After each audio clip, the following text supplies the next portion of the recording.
Chers tu donnes quelques prières avant qu'on puisse commencer. Imam.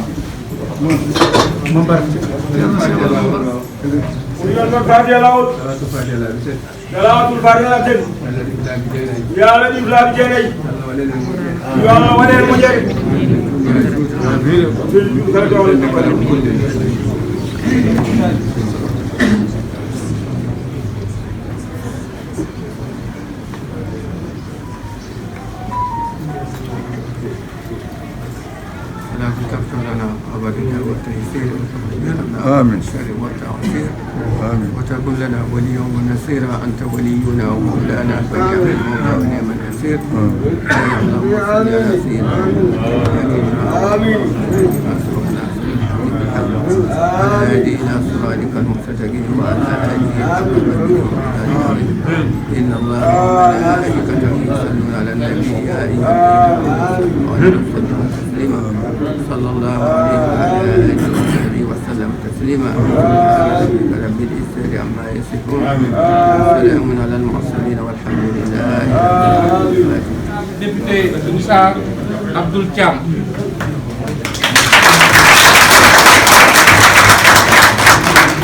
Maire entrant de la commune de Pété. Mesdames, Messieurs les membres de l'équipe entrante du conseil municipal de Pété. Notabilité religieuse et coutumière ici présente.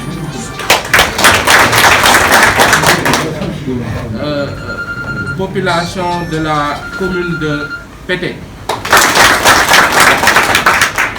Chers invités, je voudrais voilà, donc on me signale la présence de l'ambassadeur de la Corée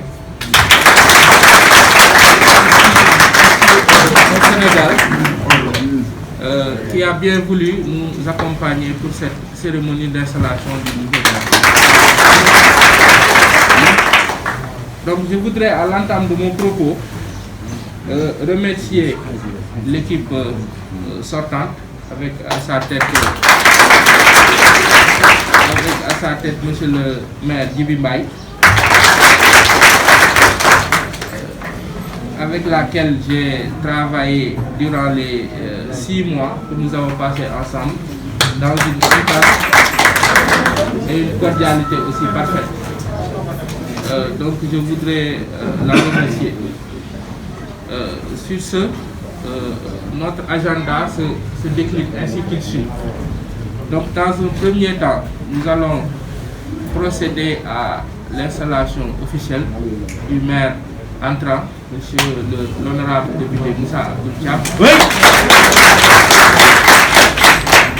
Ensuite, je lui passerai le témoin pour qu'il prononce un discours inaugural d'installation. Ensuite, il va procéder à l'élection du nouveau bureau. Donc, je signale qu'au terme du décret fixant le nombre d'adjoints au maire, la commune de Pété dispose de 2 adjoints au maire. Donc, aujourd'hui, ce seront 2 adjoints au maire qui seront élus par les conseillers municipaux. Je voudrais aussi vraiment rappeler à la nouvelle équipe qu'ils sont venus dans le conseil sous des bannières différentes, mais que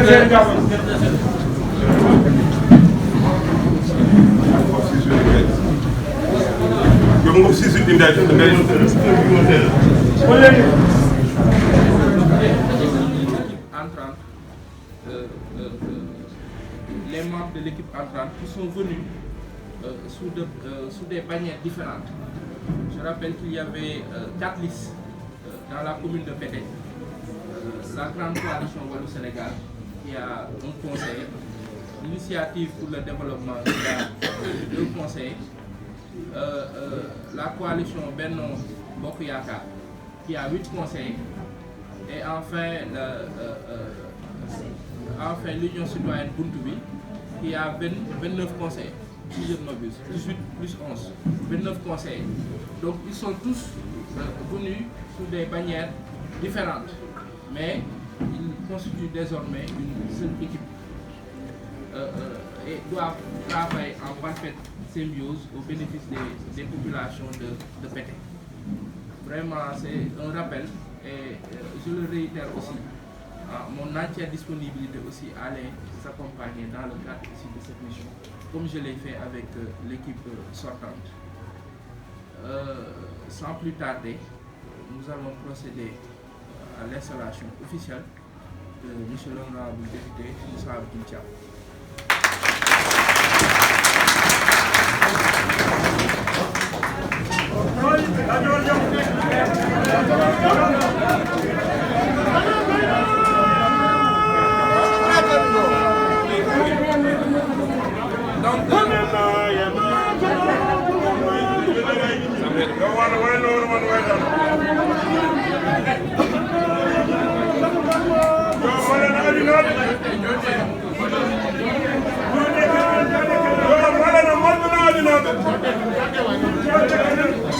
Donc, M.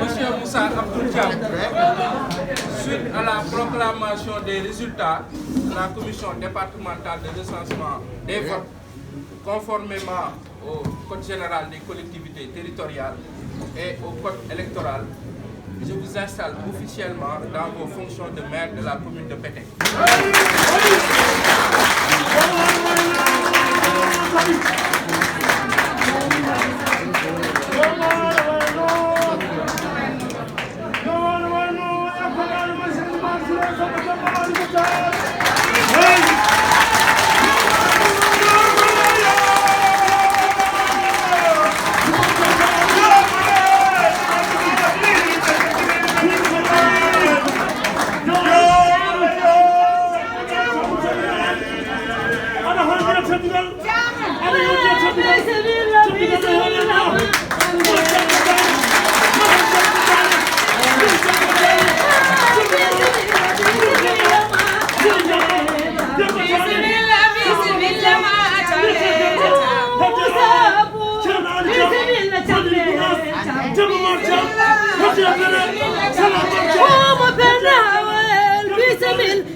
Allah jarama on jarama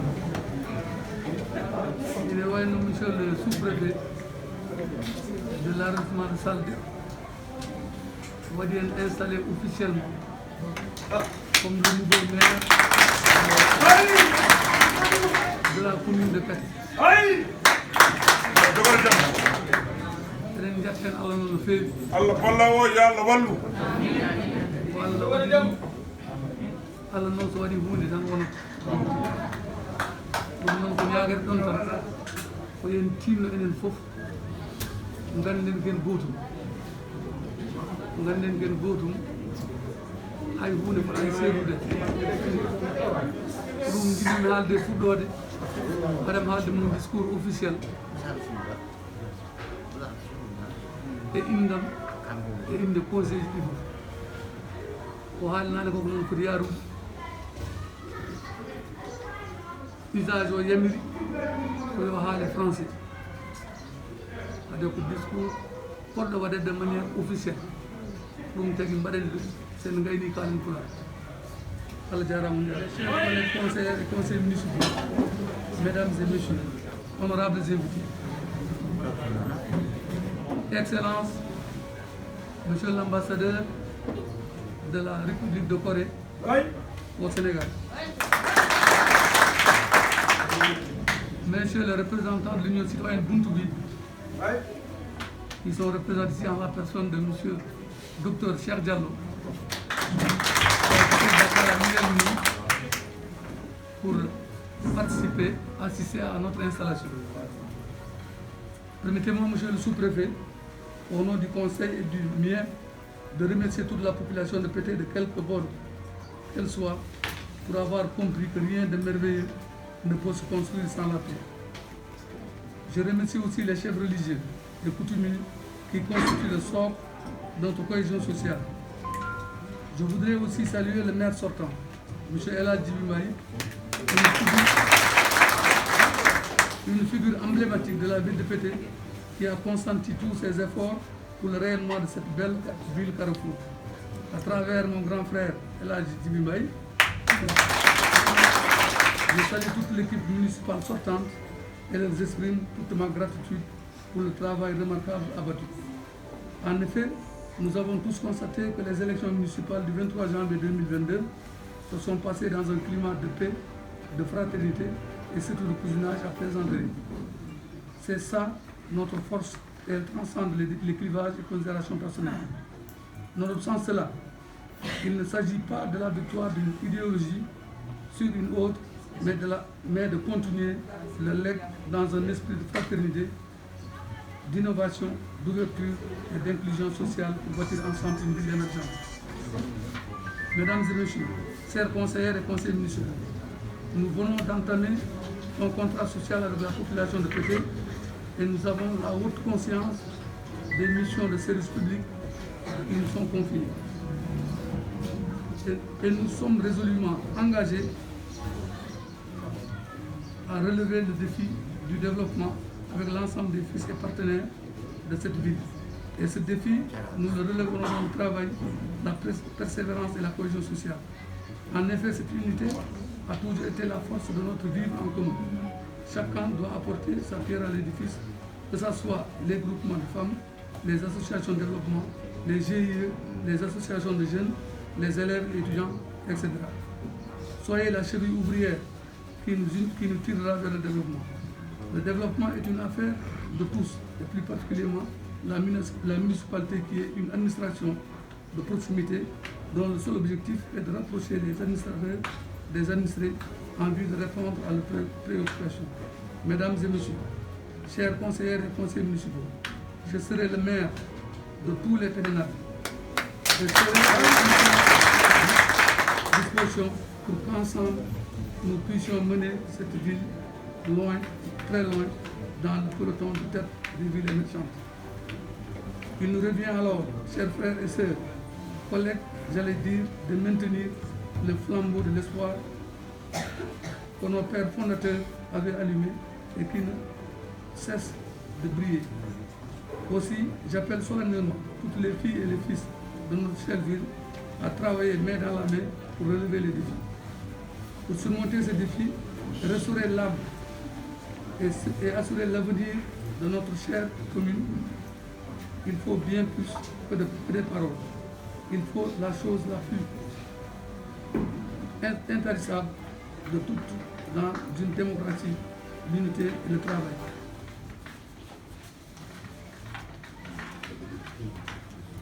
Le nouveau quinquennat qui commence, je voudrais qu'à l'issue de mon mandat, les Pédénabés et voisins constatent que le changement tant espéré a été réalisé. Alors, pour conclure, si nous n'avions qu'un message à délivrer, ici, jeunesse de Pété, ce serait celui-là. Du fond du cœur, nous vous demandons de continuer chaque jour à rendre possible, à rendre réel, à rendre plus fort encore ce qui, hier, était un rêve d'une petite ville émergente. Je vous remercie. Monsieur le maire du Maï Ardino. Le Ligue, parce que le maire est en 2009, quatrième commune au Cancun du maire. Elle m'a dit, mais comme nous voulons voir le Hébido, elle est en gari, dit un coup, continue de communiquer nos coups, mais ligade pour man ɓeydu umminde ƴettide ɓuuro meɗen en ndiwan he gorno équipe municipal o onen fof ndendi ɗum minen équipe majoritaire équipe mo ganduɗa ko kamen ndewi hen équipe aji ɗi walla les trois autres coalitions seɗa mbawi noon wiide woni Benno Bokk Yakar IPD e Wallu enen fof jiiɗen yummo jiiɗen baba mbawen ligade wuro men ko ɗum nafata équipe municipal o ala couleur parti ala couleur parti ko couleur wuro men tan woni ɗo ko couleur wuro men tan woni ɗo ko ɗum jiɗɗen wadde moni fof ko foti darade no foti darorade soko Allah o jaɓi ma waɗe ko ɗum jiɗɗen yo Allah wallane ɗum nde Allah walla ɗum beele walla hoore mum taw jiɗen ko mballen koye men Allah tawten ko jiɗen wallude koye men ko mbawen liggade wuuro men onon mawɓe on jarama woni les sages wonɓe ɗo guila hanki haade hande arde sukaɓe ndewi hen hakkudere nde rewi hen moni foof darde mum yiyama eko ɓamtata wuuro meɗen wonɓe ɗo wonɓe caggal leydi wonɓe ɗo caggal leydi somi wonɓe ɗo noon ko wonɓe wuuro ngo walla wonɓe nder leydi he nde caggal leydi naati hen enen foof moni foof e goto men ala ko yiɗi ɗum sona après ɓamtu jiɗen ko après ɓamtu jiɗen ko yo pete waɗa rayonné ha wona une ville émergente émergence wawa kewde wawa dañede taw en gardinani d' abord holko nafata en émergente wawa dañede taw en gardinani holko nafata en ko rendude nafata ko liggoɗade nafata ko haaldude sen mbaɗi ɗum jiɗɗen ko keɓen ɗum sen mbaɗani ɗum tarden ni pour yaltude hen kala ko fewnoɗen ndewen hen kala ko bonnoɗen goppen en tout cas min ɗum ñaguimi moni foof ɗum jinmi moni fof yo wat wondanoɓe hanki ɓe e wondaɓe hande ɓe fof woni hol ɗum ardaɓe ɗo ɓe wonɓe tawniraɓe ɗo ɓe e wuuro ngo fof ɗum noon kalifa moon Allah koye moon kalifa moon Allah wuuro ngo kalifa moon Allah commune o kalifa moon Allah ɓerni o jarama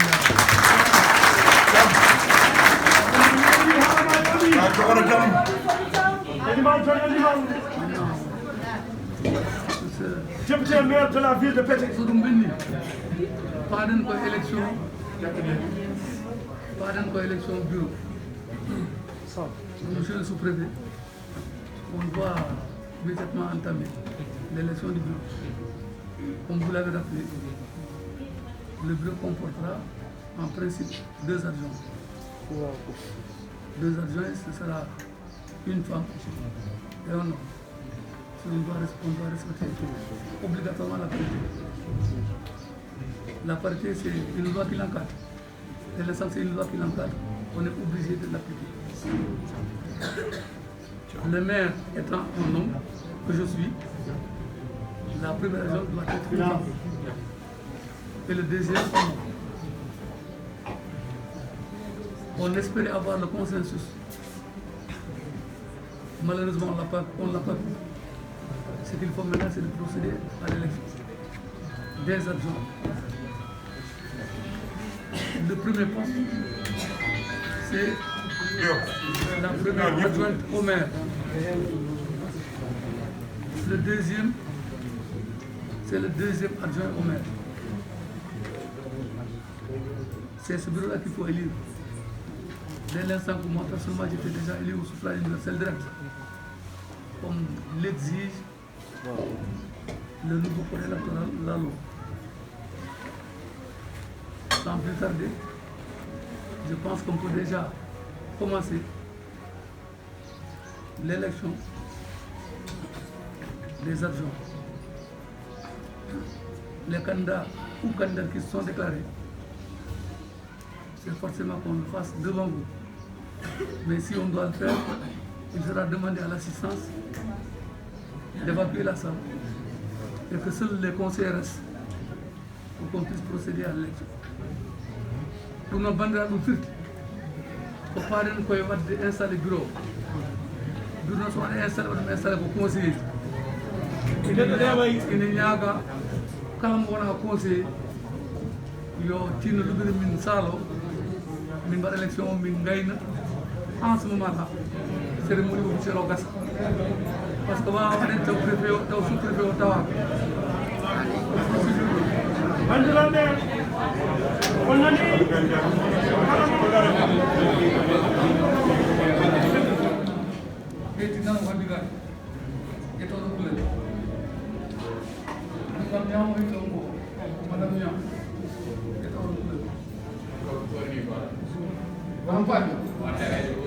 Kalau borno madam Jal,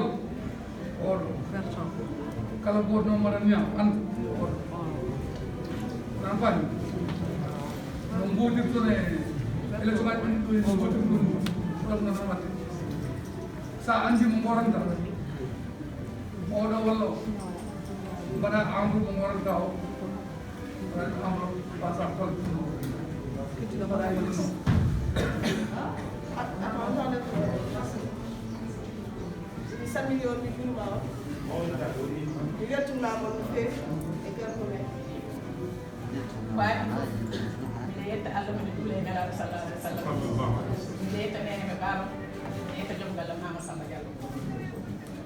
Salminama mo mi fari di dow jinnaɓe men baaɗi men kawmen kono kaw Mamadou Amadou Diallo jettinana kam salminama e kala gonɗo kaw andu ka mum ɗo jinnaɗo mi salmini bandiraɓe fof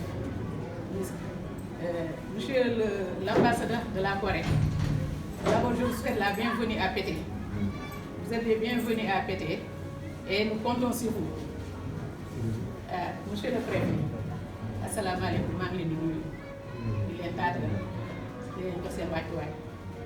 Monsieur le maire, di salminima alhamdulillah rabbil alamin yaa jogoro jam yéen jogoro jam ko jiddene pete ko yalla yettina en ɗon andi yo men o yalla tekkanen hoy fanen dongal ngal donole men fof mi salmini bandiraɓe woto ɗo fof debbo hen gorko e kolel hen e mawɗo aleykum salam min haaɓigade on umminimi tan ko yidde digganade pete yidde ballal Allah ɓeydude pete wonno pete woni tigui en jawani kono ɗo foyni ko ɓeydani ɓiɗɗo dawi sudu foyni ko ɓeydani nden ɓeydani noon jiɗami pete nden hoolare noon jinmi tawi hoolare nde onon joguiɗuma yaɓo goto noon kam kartal bulo ngal mi rewa e Moussa Abdou Thiam ɗo fawi fere mum fof mi fawa ɗon felam fof fekki fof mi rowno min doonoɗo enen conseil ji fof doonuɗen tinnoɗen wuuro men ɓamten peke Allah ɓamta peke kawat woni nde welet Allah jarama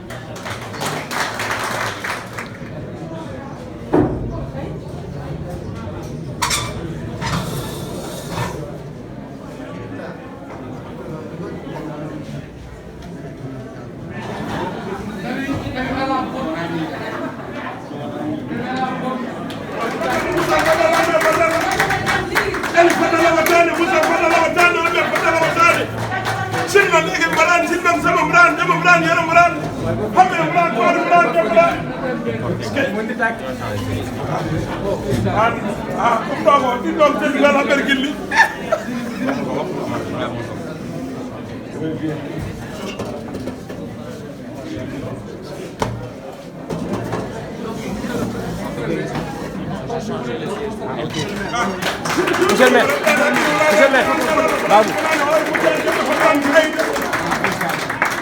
Mujalla mujjangal mak mujjal bini sabande balde ko ilal kay waba birom jimin yalla birom jimin sukki yalla par yalla sukki jimin hammar sukki hammar jimin samba hammar samba jimin dikel samba samba umar samba aliou dikel mu dikel aliou jimin amadou aliou bam mada jimin moussa aliou bam mada jimin farwal aliou bam mada dikel hamna daji jimin hawu bela basam baman yuman abdul halma daji moussa abdul jogoro jam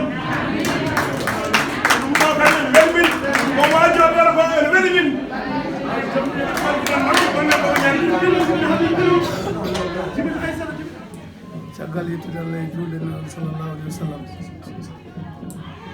ene wayno hande conseil municipal keso mo pete waɗama installé par le sous-préfet de l'arrondissement de Salde liggéey o yaari no fonno yarude conseil ji ngari e keewa sur kala sous-préfet no ɗum installé ha gasi gonni le nouveau maire de Pété à partir de hande balla lalla nangi ko moƴƴi e administration commune o joguiɗo gandal mum min mbaɗ ɗum proposé yonen secrétaire municipal woni Siré Dia ɗumne kadi bandiraɓe fof conseil o fof jaadi hen min keddori ko wadde commission ngaji ɗi ne mbawi darorade sappo e jeegom walla sappo e jeeɗiɗi ɗumne kadi ma conseil o joddo cuɓo ardotoɓe kala noon gardiɗo fada e mum ko liggade liggano wuuro ngo neɗɗo no filti liggade wuuro ngo ɗum ligganto d' abord ko ɗum jiɗɗen te kala baɗaɗo ɗon soko Allah jaaɓi tawa ko profil mum ne namdi ɗum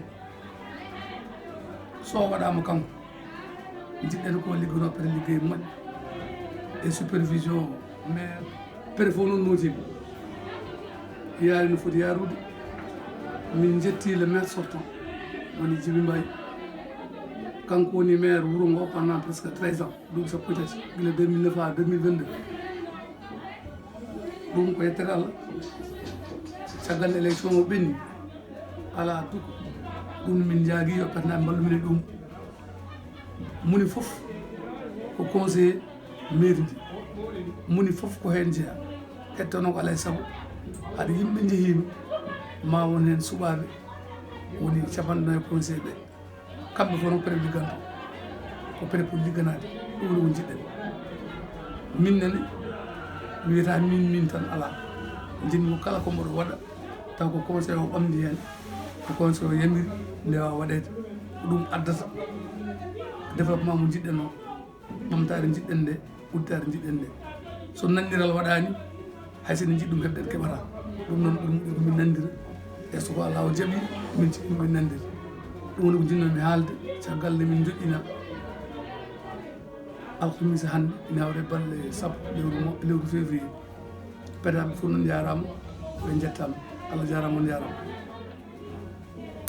passation waɗaka hande tagui ɗum noon ko maire sortant o tawaka document passation min keɓani ɗum sous préfet kañum hette ɗum ma toppira ɗum soko Allah jaaɓi pour passation e kono ɗum hatta min minen fuɗa ligguey amen soko Allah jaaɓi wuuɗi min ko pete tan wuuɗi min Allah jarama on jarama wona ina waɗi hen quantité ina waɗi hen pirtiteɗe ha laaɓa ina waɗi hen kadi gafeteɗe pour fuɗɗoyade ɗum noon jeunesse o jeeya ko afete woni ko waɗata démarré joni ko foti gollade debbo mum gorko mum goto fof e secteur mo foti e ɗo tolni ɗo kamɓe parle en tant que mairie min parle en tant que technicien donc c'est totalement différent wadde minen min goɗɗuma kala mbawi darade ɓen kay ɓe mbidini kadi en beltima e ñalawma hannde o no mawɓe mbirini ñalawma garan haali vraiment mon fof foti weltade hen par ce que ñalawma aussi belɗo ko ñalawma baɗɗo fayida également madame Diallo arti hen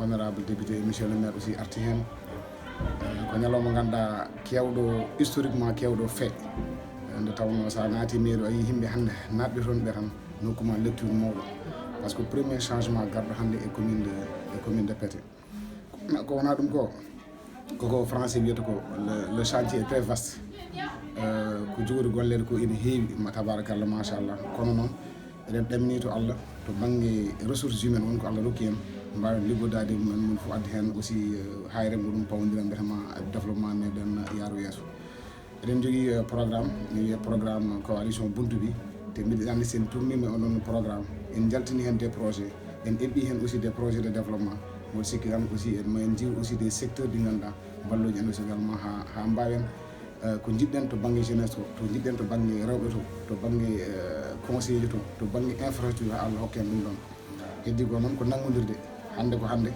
mais janggo également ko janggo par ce que il ne s'agit pas hande belɗen ha weela dans 2 jours ou dans 2 mois dans